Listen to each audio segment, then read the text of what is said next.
Hey everyone, it's Nick Karadza here, and I'm actually in downtown Toronto this morning, and I came down for a presentation at the Economic Club of Canada with Dr. Paul Krugman.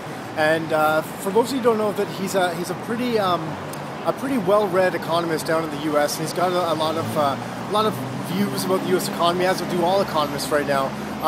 And he was hired at Princeton by Ben Bernanke, so you can kind of get an idea of where his views would come from and who they might be skewed towards. But he did give some good insight, and I think the key takeaway here was that even he, with that is really under the Ben Bernanke model of monetary stimulus and really trying to grow the economy out of this by creating more money and creating inflation, which is something that he was kind of just adamant about that would be a good idea.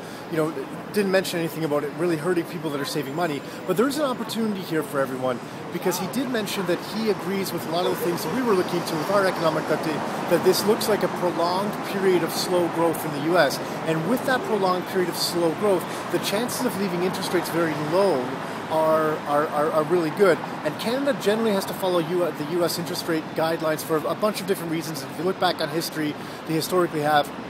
Generally, they have to follow them. So, we can save that conversation for another day.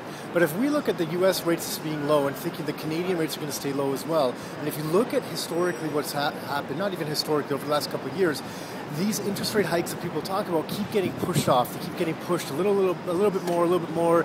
People said July. Now a lot of economists are saying September or even the beginning of next year. So there's a lot of changes happening there. But the opportunity, what it presents for us with these low rates, is if we're able to take this money at low rates and create more money for ourselves, create a better return than these low rates are offering, that's the opportunity for us. And it looks like this opportunity is going to stick around for us for quite some time.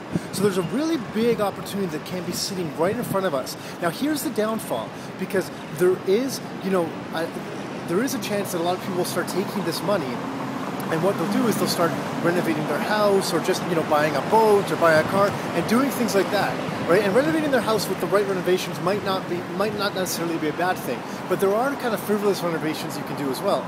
So if you take this money and you're spending it on things that aren't going to produce a return, you could get yourself in a world of hurt as these interest rates go up. But with all these numbers coming up about Canadian household debt and these debt levels, they aren't necessarily a bad thing if you're using that money wisely to create a greater return than what you're lending on. It's basic math, right? But a lot of people aren't doing that. But if you're one of the people that are smarter and that can look at good opportunities, take cheap money, and create some return for yourself, it looks like this opportunity is going to be around for a little bit for you, and it's a great time to take advantage of it, because once it's gone, who knows when it'll ever come back. Until next time, your life, your terms.